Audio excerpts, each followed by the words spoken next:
मोहिते पाटील सोलापूर जिल्ह्याचे वाल्मिक कराड असल्याची घणाघाती टीका कुर्डूचे माजी सरपंच अण्णा ढाणे यांनी केली आहे। तसंच अकलूज परिसरात 16 ते 17 तरुण मुलांची हत्या झाल्याचा आरोपही त्यांनी केलाय।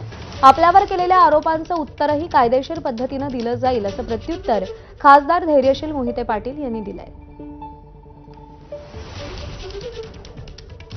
धैर्यशील मोहिते पाटील अकलूजचा वाल्मिक कराड आहेत का नाही ते अकलूजच्या बी जनतेची बाईट घ्या। ह्या सगळ्या खुनाची सिरियल जी झाली ना अकलूजमध्ये ती 1, 2, 3 खुनाची सिरियल नाही। तिथं खून जवळपास 16-17 खून झालेले आहेत तरुण पोरांचे आणि ते सगळे 16-17 खून जे आहेत ना त्याची सिरियल अकलूजमध्ये धैर्यशील मोहिते पाटलांनी लावलेली आहे। ही धाकता तिथली आहे, खऱ्या अर्थानं तो वाल्मिक कराड आहे। या सोलापूर जिल्ह्याचाच म्हणलं तर वावगं ठरणार नाही। आणि ज्या गोष्टी आहेत जे कोण काय बोलला असेल ते कायद्याच्या मार्गाने मी प्रत्येक गोष्टीत उत्तर देईन। मी पहिल्या दिवसापासून कायद्यानंच बोलतोय, पुराव्यासहित बोलतोय आणि हे नुसतं कुर्डूपुरतं मर्यादित नाही। अजून बऱ्याच ठिकाणी हळूहळू मी सगळीच प्रकरणं बाहेर काढीन आणि ती पुराव्यासहित काढीन आणि मी काढतोय ते सगळं शासकीय जागेतलं काढतोय।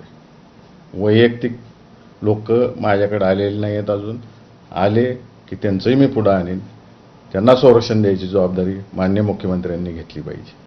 आणि या बातमीसह दुपारच्या बातम्यांमध्ये आता वेळ झाली।